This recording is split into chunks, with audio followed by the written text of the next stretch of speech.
ची बातमी लाडक्या बहिणींशी संबंधित आहे।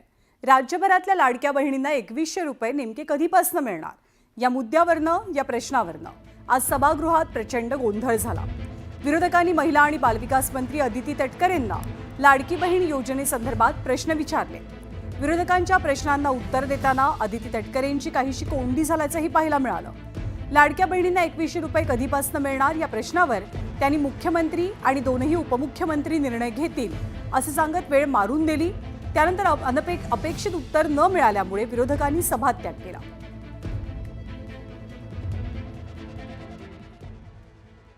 इलेक्शनच्या काळामध्ये तुम्ही शब्द दिला होता, तुम्ही विविध ठिकाणी बोलला होता की 1500 रुपयाचा आम्ही 2100 रुपये हे आमच्या माता भगिनींना तिथं तुम्ही या योजनेच्या माध्यमातून यांना पॉइंटेड उत्तर आम्हाला असावं, तुम्ही ते 2100 रुपये या अधिवेशनामध्ये करणार आहात का करणार नाही असं उत्तर त्या ठिकाणी तुम्ही तिथं द्यावं।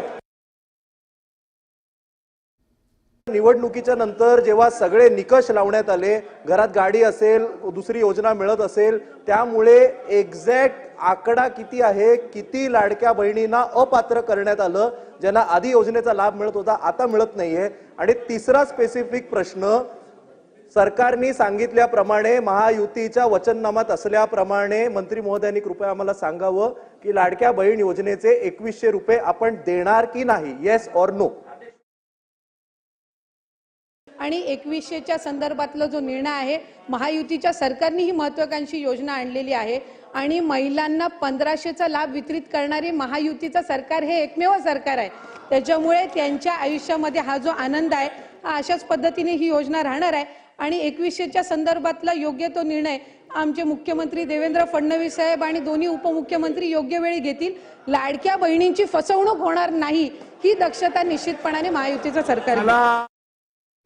आणि याच मुद्द्यावरनं सभात्याग केल्यावर बाहेर आलेल्या विजय वडेट्टीवारांनी नवीन निकष लावून लाडक्या बहिणींची फसवणूक सुरू असल्याचा आरोप केलाय आणि त्यावर राम कदमांनी प्रत्युत्तर दिलंय।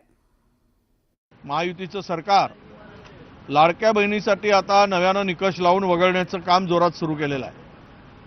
27 लाख महिलांना वगळण्याचं काम सुरू करत असताना त्यामध्ये नव्या महिला कुठल्या समावेश केल्या की नमो शेतकरी योजनेमध्ये असलेल्या महिला ज्या आहेत त्यांना 500 रुपये द्यायचा आणि त्यांना सुद्धा यामध्ये सहभागी करून आकडा फुगवून दाखवला।